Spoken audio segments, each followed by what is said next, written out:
ఇంట్లో ఉన్న బంగారాన్ని విడిపించి ఆ రోజు ఆన్లైన్ రేటుకే మేము కొంటాం. Sharma gold company.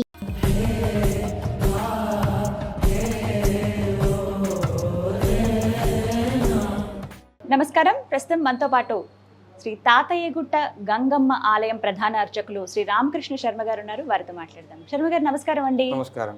గంగమ్మ తల్లి అసలు జాతర ఎంత వైభవంగా జరుగుతుందో కదా. నేను జాతరకి రాలేకపోయాను కానీ బ్యానర్స్ చూశాను ఆ సమయంలో శ్రీవారి ఆలయానికి వెళ్తున్నప్పుడు. చాలా సంతోషం అనిపించింది. వెళ్తే బాగుండు అనిపించింది. ఎప్పుడు ఆలయానికి వెళ్తాను, అమ్మవారిని ఎప్పుడు దర్శించుకుంటాను అనుకున్నాను కానీ ఆ భాగ్యం ఇప్పుడు దక్కింది. చాలా సంతోషం అండి. ప్రధాన అర్చకులుగా ఉన్నారు మీరు. ఆలయ విశిష్టత ఏంటండి? అమ్మవారి గురించి వివరించండి. శ్రీ తాతయ్యగుంట గంగమ్మ తల్లి ఈ తిరుపతి తిరుమల గ్రామదేవతగా ప్రసిద్ధి నొందినటువంటి అమ్మవారు.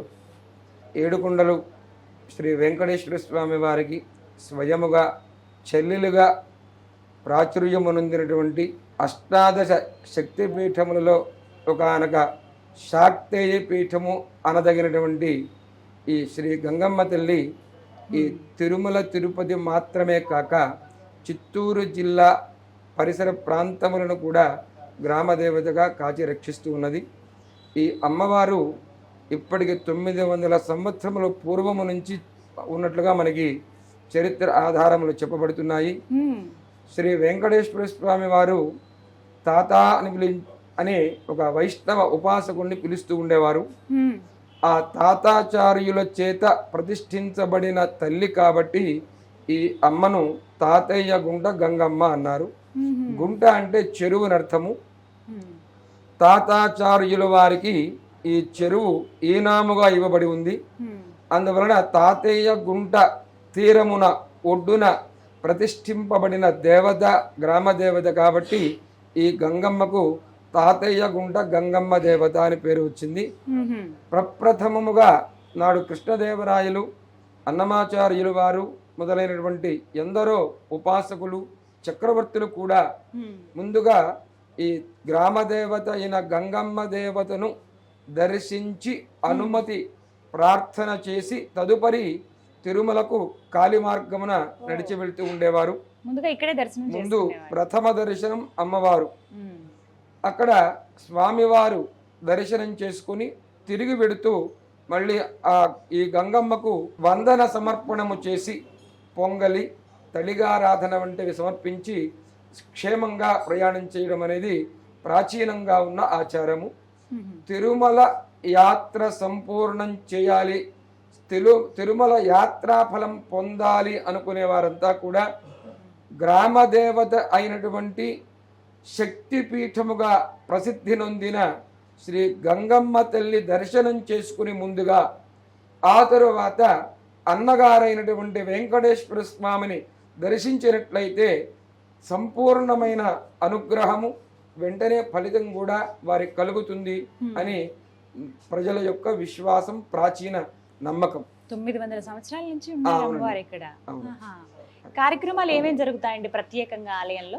ఈ ఆలయంలో ప్రధానంగా ఉగాది పండుగ ప్రాథమికంగా, తరువాత వైశాఖ మాసంలో మొదటి వారంలో అమ్మవారికి జాతర మహోత్సవం జరుగుతుంది. ప్రతి సంవత్సరం కూడా జాతర మహోత్సవం జరుగుతుంది. ఈ జాతర 8 రోజులు ప్రత్యేకమైన రీతిలో ఉంటుంది. మంగళవారం ప్రారంభమై మళ్ళీ మంగళవారంతో పరిసమాప్తమవుతుంది. మొదటి మంగళవారం రోజున అమ్మవారికి చాటింపు ఉత్సవము అనేది చేస్తాము. చాటింపు అనగా ప్రకటన. అమ్మవారి యొక్క పుట్టినిల్లు అవిలాల గ్రామము. ఈ అవిలాల గ్రామము నుంచి అమ్మవారికి పసుపు కుంకుమలు శోభాయాత్రగా ఇక్కడికి తేబడతాయి. అదే రోజు చాటింపు చేస్తాం. అంటే ఈ తిరుపతి పొలిమేరలలో ప్రకటన చేయడం జరుగుతుంది. అమ్మవారి యొక్క జాతర ఆరంభమైంది. ఈ జాతర పరిసమాప్తమయ్యే వరకు కూడా స్థానికులైన భక్తులు, నివాసం ఉంటున్నటువంటి వారెవరూ కూడా ఊరి పొలిమేరలు దాటి వెళ్ళకూడదు అనేది కట్టుబాటు. అత్యవసరంగా మనం కనుక వెళ్ళవలసి వస్తే రాత్రికి తిరిగి మళ్ళీ ఇంటికి రావడం అనేది ప్రాచీన ఆచారంగా ఉన్నది. ఆ జాతర జరుగుతున్న రోజులు 8 రోజులు ఇలా ప్రారంభమై రెండవ రోజు బైరాగి వేషం అనేది వేస్తారు. స్థానికులైన భక్తులంతా కూడా యువకులు, పిల్లలు, స్త్రీలు ప్రతి ఒక్కరూ కూడా బైరాగి వేషాన్ని ధరించి అమ్మవారిని దర్శిస్తారు. అలాగే రెండవ రోజు బండ వేషము, మూడవ రోజు దొర వేషము, సున్నపు కుండలు, సప్పరాలు ఇలా వస్తూ శనివారం రోజున అమ్మవారికి సారె వస్తుంది. అన్నగారైనటువంటి ఈ వెంకటేశ్వర స్వామి వారి నుంచి పసుపు, కుంకుమ, పట్టు చీరలు, ఆభరణములు కొండ మీద నుంచి ఊరేగింపుగా వచ్చి గోవిందరాజస్వామి వారి సన్నిధానములో ఆలయ అధికారులు, ప్రతినిధులు దాన్ని స్వీకరిస్తారు. 4 మాడల వీధులలో అత్యంత శోభాయమానమైనటువంటి చిత్ర విచిత్ర వేషధారణలు, అనేకమైన మేళతాళములు, 108 శక్తి వేషములు వేసి ధరించి అమ్మవారికి ఆ సారిని సమర్పించడం జరుగుతుంది. ఆ రోజు రాజమాతంగి అని ఒక వేషం వేస్తారు. దశమహావిద్యలలో రాజమాతంగి ఆవిడే రాజశ్యామల, శ్యామల పంచకం అంటాం. ఈ రాజమాతంగి వేషాన్ని మగవారు కూడా స్త్రీల వలె అలంకరించుకుంటారు. ప్రతి ఒక్కరూ కూడా జడ, మంచి పట్టు చీరలు, ఆభరణములు, గాజులు ఇవన్నీ ధరించి అమ్మను దర్శిస్తారు. ఈ వేషం కనుక ధరించినట్లయితే నిరుద్యోగులకు ఉద్యోగం కలుగుతుందని, ఉన్నత పదవులు కలుగుతాయని మగవారికి ఒక నమ్మకం. రెండవది రాజమాతంగి ఉపాసనం చేత రాజ అనుకూలత అంటే అధికారుల యొక్క అనుకూలత కలుగుతుందని మనకి మంత్రశాస్త్రం చెప్తుంది. ఈ వేషంలో ప్రాధాన్యత సోహం భావ, సోహం హంస, నీవే నేను, నేనే నీవు. పూజ్య పూజకయో రభేద అని, పూజించే భక్తుడికి పూజింపబడే దేవతకు భేదము లేదు అనేది మనకి అలా భావించాలి. ఆ రూపంలో ఆ అమ్మను మనం దర్శిస్తే ఆ ఫలితం కలుగుతుంది. మరల మంగళవారం అంటే సోమవారం అర్ధరాత్రి 12:15 శక్తి ఉద్భవ కాలం అంటారు దాన్ని. లింగోద్భవ కాలం కూడా అదే మహాశివరాత్రి రోజున. ఆ సమయంలో అమ్మవారికి పంచామృతములు, వివిధ రసములు, ఫల రసములు, సుగంధ ద్రవ్యములుతో అభిషేకం జరుగుతుంది.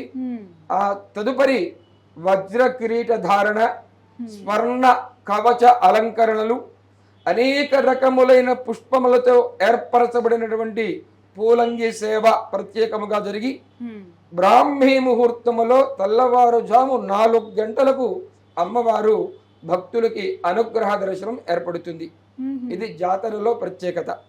అని ఈ సోమవారం అర్ధరాత్రి ప్రారంభమైన ఈ జాతర మళ్ళీ మంగళవారం తెల్లవారి అంటే బుధవారం ఉదయం వరకు 36 గంటలు నిరంతరాయముగా నిర్విరామముగా అమ్మవారి దర్శనం ఉంటుంది. మంగళవారం రాత్రి అమ్మవారి యొక్క విశ్వరూప దర్శనం అనేది ఏర్పాటు చేస్తారు. ఈ విశ్వరూప దర్శనంలో మహామంటపంలో ఉండే కొడి స్తంభం, ఇది ధ్వజస్తంభంగా చెప్పబడుతుంది. ఆ కొడి స్తంభానికి అమ్మవారి యొక్క రూపాన్ని పుట్టమట్టి, కొన్ని వృక్ష జాతుల రసాయనములతో ప్రత్యేకముగా నిర్మాణం చేస్తారు. ఆ విశ్వరూప దర్శనం అయిన తర్వాత పేరంటాలు అనేవారు వచ్చి అమ్మవారి యొక్క విశ్వరూపం యొక్క చెంపను కొద్దిగా సడలింపు చేస్తారు. దీన్ని చెంప నరకడం అంటారు. ఈ చెంప నరకడంతో ఈ జాతర పరిసమాప్తమవుతుంది. ఈ జాతరలో కనీసము మొన్న జాతరలో 7 లక్షల మంది అమ్మను దర్శించారు ఆ ఒక్కరోజు మాత్రమే. అయితే ఆ రోజే అమ్మను దర్శించడం కుదరనటువంటి వారు జాతర తరువాత 5 మంగళవారములు జాతరతో సమానంగా మళ్ళీ అమ్మవారికి ఉత్సవం జరుగుతుంది. ఇంచుమించుగా ఈ జాతర 8 రోజులు కాకుండా మళ్ళీ 5 మంగళవారములు, 5 వారములు, 35 రోజులు, 5 ఏళ్ళు అంటే ఈ 8, 5, 43 రోజులు ఒక మండల దీక్షగా ఈ జాతర నిర్వహిస్తారు. ఈ సంవత్సరం నుంచి అమ్మవారికి దీక్ష శ్రీ గంగమ్మ దీక్ష అనేది కూడా నూతనంగా ప్రారంభం చేయడం జరిగింది. దీక్ష వివరాలు ఏంటండి? ఎవరెవరు తీసుకోవచ్చు? దీక్ష అందరూ తీసుకోవచ్చు. చైత్ర పౌర్ణమికి ప్రారంభమవుతుంది. ఇది వైశాఖ పౌర్ణమి లేదా వైశాఖ శుద్ధ ఏకాదశితో పరిసమాప్తమవుతుంది. ఇది కంచి కామకోటి పీఠాధిపతులు శంకర విజయేంద్ర సరస్వతి స్వామి వారి యొక్క అనుగ్రహ ఆదేశ ఆశీస్సులతో ప్రారంభం చేయడం జరిగింది. సాధారణంగా ఆలయ వేళలు ఏమిటండి? ఆలయ వేళలు ప్రతిరోజు కూడా ఉదయం 5 గంటలకు సుప్రభాత సేవతో అమ్మవారికి మేల్కొల్పు ప్రారంభమవుతుంది. తదుపరి 8 గంటలకు అమ్మవారికి నిత్యార్చనము, ప్రాతకాల బాలభోగ నివేదనము, ఆ తదుపరి భక్తులకు దర్శనములు, ఆర్జిత సేవగా ప్రత్యేకమైన అర్చనలు, మధ్యాహ్నం 1 గంటకు మహానివేదనము, బలిహరణము, సాయంకాలం ప్రదోషంలో ప్రత్యేకమైన అర్చన, హారతి, రాత్రికి ఏకాంత సేవ 9 గంటల వరకు. ఉదయం 5 నుంచి రాత్రి 9 గంటల వరకు నిర్విరామంగా మధ్యలో అంతరాయం లేకుండా ఆలయం భక్తులకు దర్శనం కోసం అందుబాటులో ఉంటుంది. ఎప్పుడు అమ్మవారు ఇలా చక్కగా అలంకరింపబడి ఉంటారా? అమ్మవారు ఇక్కడ రేణుకా తంత్రం అంటారు, శిరస్సు వరకే ఉంటుంది అమ్మవారు. మొన్న జరిగినటువంటి మహాకుంభాభిషేకంలో అమ్మవారికి బంగారపు యంత్ర స్థాపనం చేసి ప్రతిష్ఠ చేయడం జరిగింది. మిగిలినంతా కూడా అలంకరణ, అభిషేకం మంగళవారము, శుక్రవారము, ఆదివారము అభిషేకం జరుగుతుంది. ఈ అభిషేకం తదుపరి ఒక 2 గంటల సేపు అమ్మవారికి అలంకరణ ప్రత్యేకంగా ఈ విధంగా జరుగుతుంది. శర్మ గారు, ఎన్ని సంవత్సరాల నుంచి మీరు పౌరోహిత్యం చేస్తున్నారు? నేను 12 సంవత్సరాలుగా ఇక్కడ ఉన్నాను. 12 ఏళ్ళు అవుతోంది కదా. ఎప్పుడైనా అమ్మవారు కలలో కనిపించారా? అమ్మవారు కలలో కనబడడం అనేది కానీ ప్రత్యక్షంగా అమ్మవారు మాట్లాడతారు అందరితో కూడా. అందులో మీ అందరితో కూడా మాట్లాడతారు, అందులో సందేహం లేదు. మనం దానికి తగిన పాత్రతతో మనం ఉండగలగాలి. అభిషేకం చేసేటప్పుడు చాలా మంది భక్తులు చెప్తూ ఉంటారు ముక్కుపుడాలు ఎదురుతున్నాయని, ఇవన్నీ వాళ్ళు చెప్తూ ఉంటారు. అవన్నీ కూడా అమ్మవారు గ్రామ సంచారం చేస్తారు. ప్రతి మంగళవారం కూడా శుక్రవారము గ్రామ సంచారం జరుగుతూ ఉంటుంది. మీకు కలిగిన అనుభవం ఏదైనా మాతో పంచుకోండి. నాకు కలిగిన అనుభవం అంటే నేను ఇక్కడ ఇలా ఉండగలిగానంటే అమ్మవారే సాక్ష్యం. అంతే. అంతేనా? ఈ రోజు ఇక్కడ మాట్లాడే ప్రతి మాట ఆ తల్లిదే, నాదేమి కాదు. అమ్మ దయ ఉంటే అన్ని ఉన్నట్టు. చాలా సంతోషం అనిపించింది చూడగానే. తర్వాత శరన్నవరాత్రములు 9 రోజులు జరుగుతాయి. 1,00,000 కుంకుమార్చన జరుగుతుంది. ప్రతి పౌర్ణమికి చండీ హోమం చేస్తాము. అలాగే ఈ మధ్యనే కిందటి నెల నుంచి ప్రారంభం చేశాము. ఇవాళ వివాహములు చాలా మందికి కొంచెం ఆలస్యం అవుతున్నట్లుగా వినికిడి. కాబట్టి అందరికీ సకాలములో వివాహం జరగాలని, జరిగిన వివాహములు అనుకూలంగా ఉండాలని, అందువలన కళ్యాణ కామేశ్వరి అనేటువంటి మంత్రహోమాన్ని ప్రారంభం చేశాము. ఇప్పుడు 2 సార్లు అయింది. రేపు అంటే ప్రతి నెల శ్రవణ నక్షత్రంలో ఈ కళ్యాణ కామేశ్వరి అనబడే మంత్రహోమం ఆంధ్రప్రదేశ్ రాష్ట్రంలో మొట్టమొదటిగా మా దేవస్థానంలో ప్రారంభం చేశాము. ఇందులో జీలకర్ర, బెల్లము, ఆవు నెయ్యి, పసుపు ఇవి హోమం చేస్తారు. ఎవరైనా వివాహం కోసం ఎదురు చూస్తూ ఉన్నవాళ్ళు, విఘ్నాలు కలుగుతున్న వాళ్ళు రాష్ట్రంలో ఎక్కడి నుంచి అయినా సరే ఆన్లైన్లో కట్టి కూడా ఆన్లైన్లో చూడొచ్చు, హోమాన్ని కూడా పాల్గొనవచ్చు. ఎక్కడెక్కడి వారు వస్తారండి ఆలయ దర్శనానికి? అమ్మవారి ఆలయానికి ప్రధానంగా ఈ చెన్నై, కేరళ, తర్వాత మొన్న జాతరకి ఎక్కువగా హైదరాబాద్ వాళ్ళు, తెలంగాణ ప్రాంతీయులంతా కూడా వస్తూ ఉంటారు. రాష్ట్రేతర నుంచి ఎక్కువగా వస్తూ ఉంటారు అన్ని ప్రాంతాల వాళ్ళు. ఈ మధ్య ఒక 2 ఏళ్ళుగా ఈ తిరుపతి స్వామి దర్శనానికి వచ్చిన వారిలో ఒక 40-50% మా గుడికి వచ్చిన తర్వాత పైకి వెళ్తున్నారు, లేదా అక్కడ చూసుకునేనా ఇక్కడికి వస్తున్నారు. అంటే అమ్మవారిని దర్శించుకుంటే యాత్ర పూర్తయినట్టు భావిస్తున్నారు. ఏం చెప్తారు మరి? ఇన్ని సంవత్సరాల నుంచి పౌరోహిత్యంలో ఉన్నారు, ప్రత్యేకించి అమ్మవారి ఆరాధనలో ఉన్నారు. భక్తులకు మీరు చెప్పాలనుకున్నది ఏంటి? భక్తులకి చెప్పదలిచింది దేవి అర్చన ప్రియ అని, గణపతి తర్పణ ప్రియ, సూర్యో నమస్కార ప్రియ, ఈశ్వరో అభిషేక ప్రియ. ఈ అభిషేకములు, తర్పణలు, హోమములు ఇవన్నీ కూడా వ్యయ ప్రయాసలకు కలిగినవి. కానీ అమ్మవారు కేవలము అర్చన మాత్రం చేత తృప్తి చెందుతారు.